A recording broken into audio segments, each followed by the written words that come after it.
யானை பலமும் கிடைச்ச மாரி நீங்க வந்து நவம்பர் 3ஆம் தேதியிலேருந்து மாறப் போறீங்க அப்படின்றது தான் உண்மை.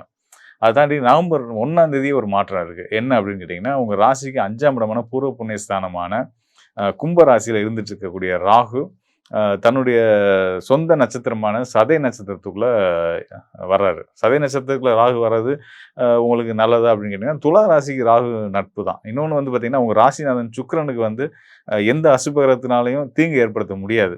ஏன்னா, அசுப கிரகங்களுக்கெல்லாம் வந்து தலைவன் யாருன்னா, உங்க ராசிநாதன் சுக்கிரன் தான். அசுர குரு அப்படின்னு சொல்லுவோம் இல்லையா? ஸோ, அதனால வந்து சுக்கிரனுடைய தனித்துவமே அதுதான். அது எந்த அசுப கிரகங்களால பார்த்தாலும், சேர்ந்தாலும், தொடர்புகள் ஏற்பட்டாலும் சுக்கிரன் தன்னோட நிலை மாறாது.